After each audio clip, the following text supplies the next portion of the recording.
Madison, a linda fazenda de Deus. Crise no rio Cumberland. A fé repousa na evidência, não na demonstração. Mensagens Escolhidas, volume 1, página 28. Certo dia, no início de junho de 1904, o barco missionário a vapor Morning Star, Estrela da Manhã, levantou âncora e zarpou do porto onde estava atracado em Nashville, Estados Unidos. O sereno rio Cumberland agitou-se à sombra da vegetação costeira quando a embarcação de motor a vapor apontou sua proa rio acima. Edward Sutherland, que havia recentemente renunciado ao seu cargo de presidente da Emmanuel Missionary College, faculdade missionária Emmanuel em Berrien Springs, Michigan, estava em pé ao lado do timoneiro, W.O. Palmer, e observava-o guiar com grande habilidade o barco em direção à corrente principal. Sutherland sabia que esse homem havia conduzido embarcações fluviais pelas correntezas do sul dos Estados Unidos durante muitos anos. Virou-se de seu lugar ao lado do timoneiro e observou os passageiros daquela viagem muito especial. Seu olhar pousou primeiramente sobre a mãe Ellen White, sentada ali no convés, com olhos brilhantes diante da cena que a todos se revelava. Em sua face viu ele aquele olhar de plena paz, que com frequência agraciava seus traços ao contemplar as amáveis cenas da natureza.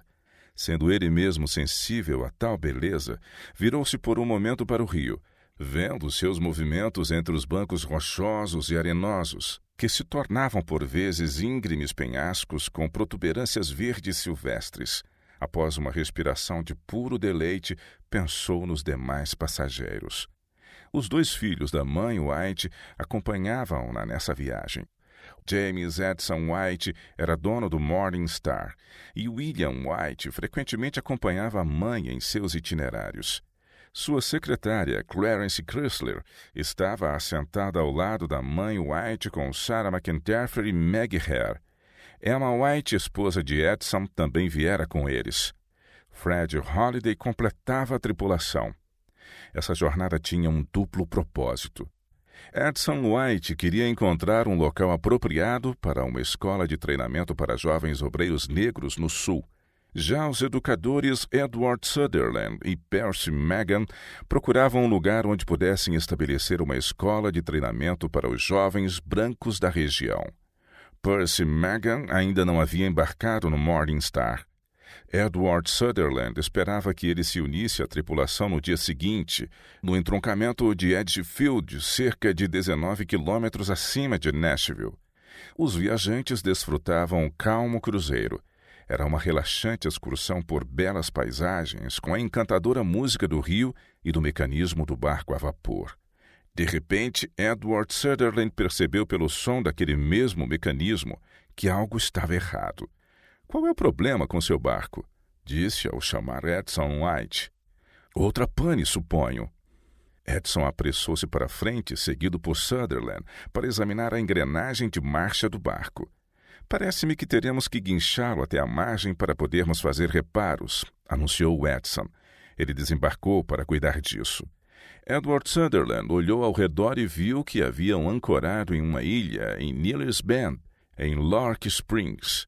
Após avaliarem o problema, os homens decidiram que os reparos não levariam muito tempo. Ao ouvir essas notícias, mãe White sugeriu que fossem à terra firme para olhar em volta. "Gostaria de ver aquela fazenda da qual temos falado." "Está próxima", disse ela a Will Palmer. "Venha, Ed", chamou Palmer. "Vamos subir para olhar a fazenda Ferguson Nilsson. A senhora White quer vê-la." "De jeito nenhum", recuou Edward Sutherland. "Já vi aquele lugar e não estou nem um pouco interessado em vê-lo novamente." "Mas nós precisamos ir. A senhora White insiste em ver o local." Com relutância, Edward Sutherland, chamado de Ed por seus amigos íntimos, saiu do barco e escalou o barranco com os outros. Ele viu que havia subido até o limite da fazenda e esta parecia ainda pior do que ele se lembrava. Voltando-se para a mãe White, percebeu que seus olhos cintilavam de entusiasmo. "Ah!" exclamou ela. "Este parece com o lugar que vi em visão. Esta é a terra na qual Deus quer que Sutherland e Magan iniciem sua escola de treinamento." Ed sentiu um esmorecimento peculiar em seu coração, mas decidiu não dizer nada. Todos retornaram ao barco e os reparos já haviam sido concluídos. O grupo continuou rio acima até o entroncamento de Edgefield, onde atracaram. Ali encontraram o irlandês Percy Tilson Magan, esperando por eles. "Vocês prometeram estar aqui hoje pelo meio-dia e já é quase noite", disse Magan ao embarcar. "Esperei por horas." "O barco quebrou no caminho", disse-lhe Holiday. "Sua banheira velha está sempre quebrando. Eu devia ter imaginado." Holiday interrompeu. "O barco foi quebrar bem na saída daquela fazenda Ferguson Nilsson, e a senhora White foi e olhou o local." "Seu barco maluco quebrou bem onde não queríamos que quebrasse. O que aconteceu?" perguntou o irlandês, ignorando o comentário de Holiday. Naquele momento, William White, apareceu no convés e andou em direção a eles. "Minha mãe gostaria de falar com vocês dois lá dentro", disse a Sutherland e Magan. Eles o seguiram até a pequena cabine. "Bem, irmão Magan, hoje vi sua fazenda e andei em torno dela." Mãe White olhou para cima com deleite, com seus calorosos olhos acinzentados. "Estou convencida de que Deus quer que você e Ed Sutherland adquiram aquele lugar. É o tipo de lugar que me foi mostrado em visão. O que você acha disso?" "Penso nisso o mínimo possível", respondeu Magan. "A fazenda é grande demais para nós dois. É rochosa, improdutiva e o solo está esgotado. Exigirá mais dinheiro do que temos." "Bem, sinto muito." Mãe White olhou para eles enquanto falava. "Porque para mim parece que o senhor pretende que vocês possuam aquele lugar." Ed viu que seu amigo não queria discutir o assunto, então se desculparam e deixaram a cabine. Foram à popa do barco, e ali assentaram-se até bem depois da meia-noite, cogitando sobre os eventos do dia e lamentando o infeliz problema mecânico próximo à fazenda Ferguson Nilsson. Eles pretendiam encontrar um local sossegado em algum bosque e iniciar ali uma pequena escola. Eles simplesmente não podiam assumir tamanha responsabilidade, porque as coisas haviam tomado esse rumo. Finalmente, após muita conversa, decidiram que não podiam e não queriam ser absorvidos por algo tão grande, tão caro e tão sem esperança. Mas nenhum deles sentiu-se bem acerca da decisão e ambos sabiam, no fundo de seus corações, que ir contra os conselhos da mãe White, de certa forma, era como ir contra Deus. Um pesar desceu sobre o coração deles. No dia seguinte, a embarcação seguiu seu caminho para Carthage e ali ancorou. Na manhã do segundo dia em Carthage, mãe White chamou novamente os dois homens, Sutherland e Magan. "O senhor quer que vocês obtenham a fazenda Ferguson Nilsson e ali iniciem uma escola de treinamento", disse-lhes novamente. "Não podemos", protestou Ed. "Não podemos pedir a denominação que financie tal risco, e nós temos recursos insuficientes para empreender." Ed notou o olhar impassivo no rosto de mãe White, e o sentimento de inquietude dentro dele cresceu até se tornar uma dor inconveniente. Na terceira manhã em Carthage, ela os chamou novamente e falou de forma ainda mais urgente acerca do assunto. "Pedirei ao Edson que leve o Morning Star de volta ao entroncamento de Edgefield. De lá podemos ir olhar novamente o local." Sutherland e Magan conversaram e decidiram não ir ver aquela fazenda novamente. Mas ao chegarem ao entroncamento de Edgefield, mãe White pediu a Will Palmer para levá-la de carro à fazenda. Algumas horas depois, ela voltou a bordo do barco e relatou que havia conversado com os Fergusons, os donos que viviam na propriedade. Disse a eles que seu grupo queria aquela terra para iniciar uma escola para obreiros cristãos. Mais uma vez, ela insistiu com Sutherland e Magan para que comprassem a propriedade. "Nós entendemos", começou Ed, "que o preço desse local está entre 12 e 13 mil dólares. Tal valor é mais do que o dobro daquilo que pretendemos pagar por uma terra. De forma alguma poderemos investir mais do que 5 mil dólares. Sentou-se com mãe White e falou em tom grave. "Mãe White, estamos determinados a não ir além do que nossos recursos permitem. Nossa ideia é adquirir um pequeno local nas montanhas, onde poderemos fazer amizade com nossos vizinhos, ajudá-los e construir lentamente." Ellen White olhou para eles e sorriu com aquele seu sorriso gentil. Temo que façam planos pequenos demais e que estabeleçam um alvo baixo demais. Se seguirem o conselho do Senhor, Ele estabelecerá seus pés em um grande lugar e proverá os recursos para pagar por ele. Ela levantou-se e apontou seu dedo em admoestação. Vocês dois vão enterrar seu talento?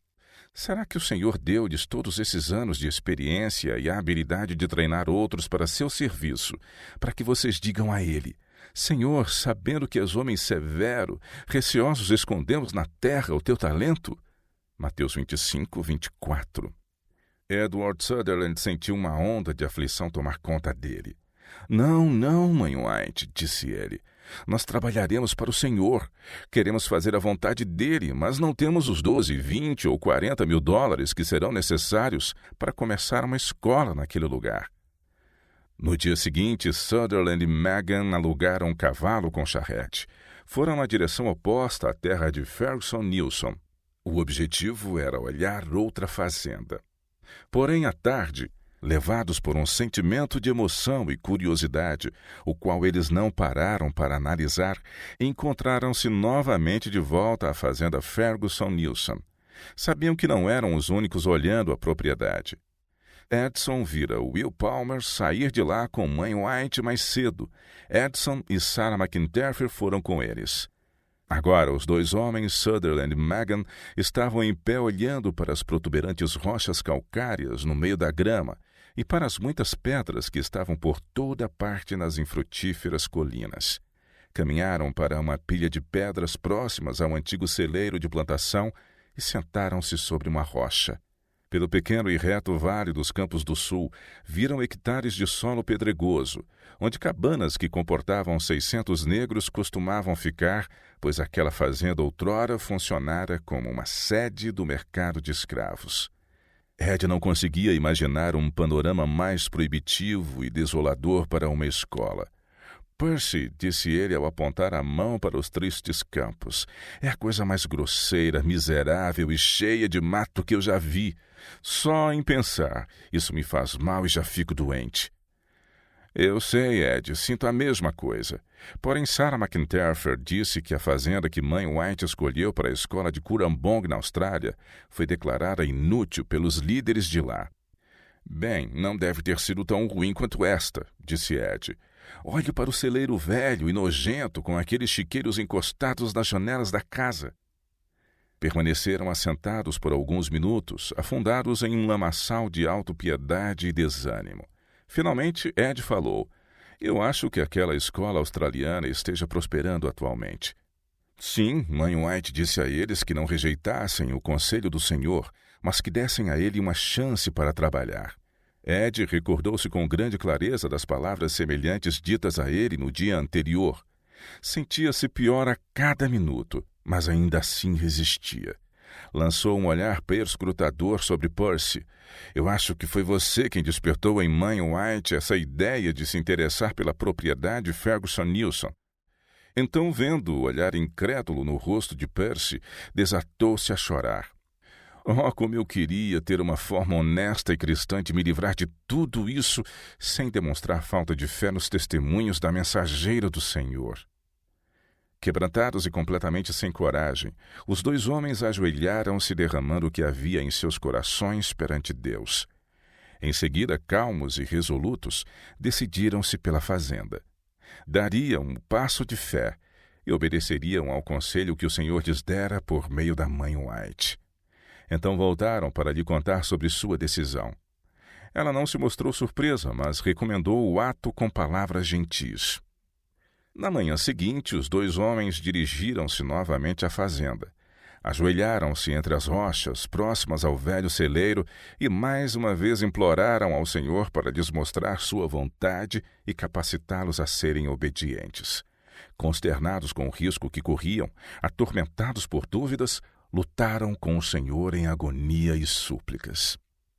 Logo de início, eles tiveram que desembolsar entre 13 e 15 mil dólares pelo local, que não oferecia muito além de escassas instalações. Não tinham nem metade do dinheiro para pagar pela infrutífera, pedregosa e miserável terra, muito menos para construir e equipar uma escola de treinamento. Oraram ao Todo-Poderoso em busca de auxílio.